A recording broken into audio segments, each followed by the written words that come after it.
sit here. Okay, tonight our featured poet is Sonia Lynch. She comes from England way back 61. She's been here ever since, pretty consistently. She's been reading about as long as I have. I started in 2. And she used to live over toward Pine Bush, or toward Allenville rather, between Pine Bush and Allenville, and 35 miles from anywhere, or everywhere. She moved down to Westchester County at the behest of her daughters, and now she's coming back to visit and read.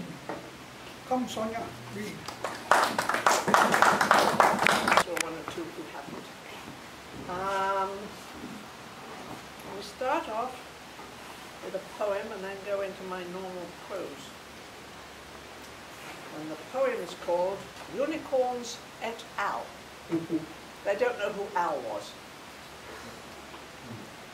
I believe in unicorns. I believe in leprechauns.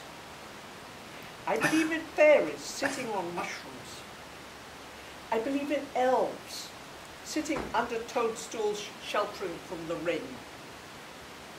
I believe in magic, not the sort of magic seen on stage, but the sort of magic where witches dance around bubbling cauldrons, out in the woods, cackling their potent spells.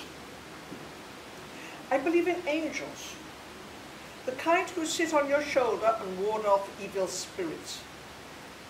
I believe in angels who are really the spirit of your favorite aunt, or a friend or relative who now guides your daily comings and goings. I believe in peace, in honesty, in love. I believe in kindness. I believe that if enough of us return good for evil, the world will be a better, kinder place. But we do have to work for it and not expect them to do everything for us. We can always dream. Dreams still are free.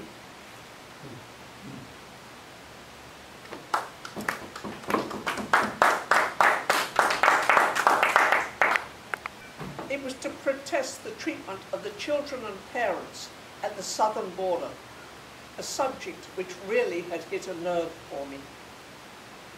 Recently I'd been given a check for my birthday by one of my daughters, so my usual excuse that I couldn't afford it didn't hold water. I'd like to go, I had the time, and I could afford it.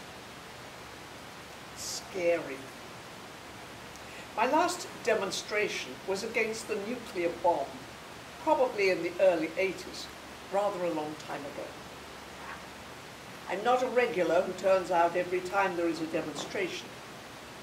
The information started about the enormous Saturday demonstrations across the country, including a local one in White Plains, and continued with information about the smaller Women's March in Washington on Thursday. To go or not to go? And if so, which one and when? On reviewing my conclusion, I questioned why I wanted to go. The recent behaviour of our government and elected representatives not stopping it had so enraged me that I was ready to do something.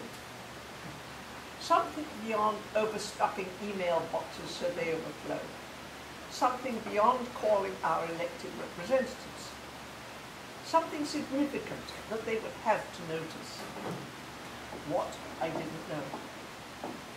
And now this email appeared in my mailbox and suggested getting arrested in Washington. Timing. Everything depends on timing. The time was right. I would go. The organizers were not exactly tip-top in communication. Once I decided it was a go, I contacted Amtrak and researched return trip reservations. New York City to DC. Not cheap. Within 15 days. And must be paid in cash and in person. They definitely don't make it easy. I thought of staying over in the church and paying the fine before I left, so made the Amtrak reservations for Wednesday morning, returning right late. Sounded exciting, an adventure.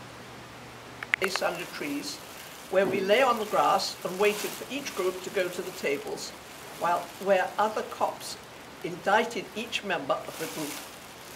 Then we were free to go. A poet, like an intermittent wind.